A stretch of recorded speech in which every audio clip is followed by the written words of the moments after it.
The first and only spacecraft to ever explore Uranus has succeeded in expanding the world's knowledge of the planet. Uranus and Neptune are the least explored planets in our solar system, and Voyager 2 helped to further demystify it. The craft met Uranus with 50,640 miles of its icy blue-green cloud tops. This proximity made it possible for the Voyager 2 to transmit scientific data that totally altered our view of this distant world.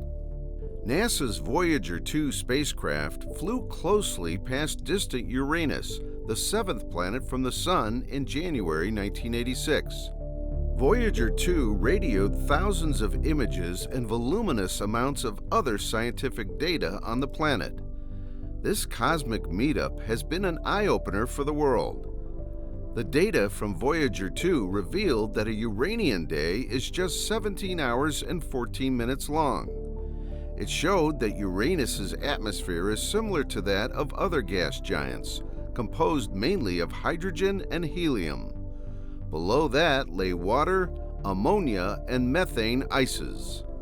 Before the Voyager ever came on board, there was already some basic knowledge of the planet, like the fact that it is tilted. Scientists drew this conclusion from telescopic observations made from Earth.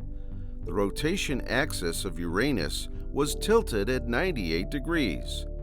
This simply means that the planet's polar axis lies almost in the plane of its orbit. Scientists believe that a collision with a planet-sized object early in the solar system's history must have tipped Uranus on its side.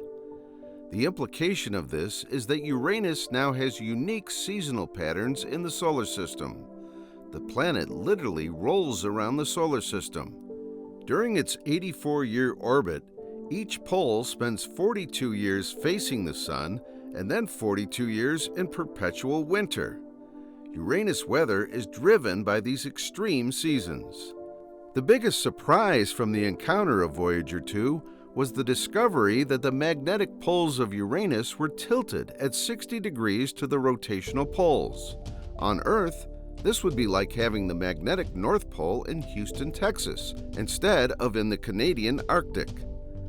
This creates a non-uniform magnetic field for Uranus that can vary in strength by up to 10 times. Uranian studies have led to greater understanding of the solar magnetic field. The radiation belts of Uranus were not left out either, as the spacecraft also discovered that it had an intensity that was similar to those of Saturn. For the records, the two main radiation belts on Earth are the Van Allen belts. Voyager 2 also met the many moons of Uranus.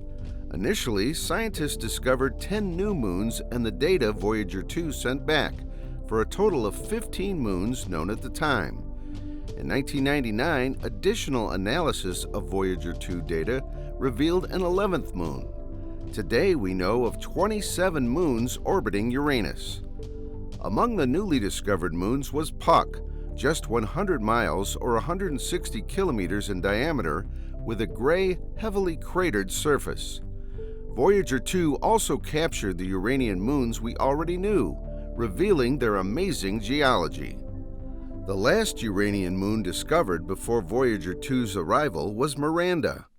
Gerard Kuiper found it in 1948. Thanks to Voyager 2, we saw Miranda much more clearly. In fact, it earned the nickname of Frankenstein moon because of its strange patchwork appearance. However, Voyager had a problem. It was only able to see half of the 5 moons. The planet is to blame for this, as the moons were lying in nearly the same plane as Uranus's equator, because the planet's rotation axis was then pointing sunward. So were theirs, which meant that half of each moon remained dark, even as it turned. In contrast, at the upcoming 2050 equinox, a spacecraft could see the 5 moons in their entirety. Another fact that scientists already knew about Uranus before Voyager 2's discovery was its rings.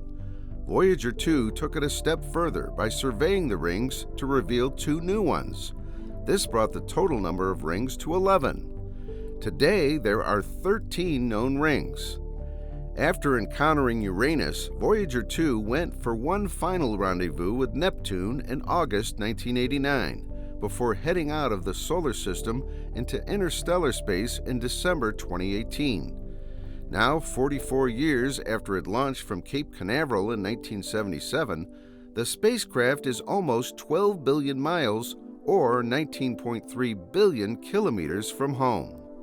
Uranus and Neptune have earned the name ice giants because they contain significant quantities of ices in their atmosphere.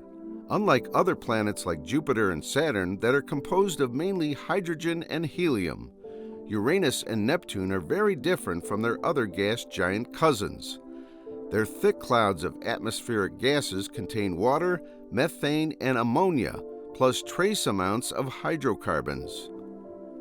Planetary scientists call these three substances, water, methane, and ammonia, ices, because they were once frozen solid in all or part of the frigid outer solar system, where the giant planets are formed.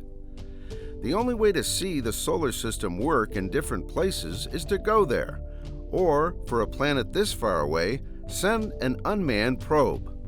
Uranus is a gold mine to help us understand the planets, and one goal of such a mission would be to study the planet's interior. Unlike its interior, Uranus's atmosphere is easier to observe. As at the time the Voyager flew past it, the planet's atmosphere was bland. In contrast, Jupiter and Saturn have active atmospheres, and Uranus's twin Neptune proved dynamic as well. Voyager saw storms and clouds, including a large dark spot, an enormous storm that has since vanished. What is the difference between Uranus and its neighbors? This is quite logical. Uranus radiates the least amount of heat compared to other planets. Uranus's lack of internal heat may have resulted in having a quiet atmosphere. Uranus surprised researchers during the equinox of 2007 when it suddenly sprung to life.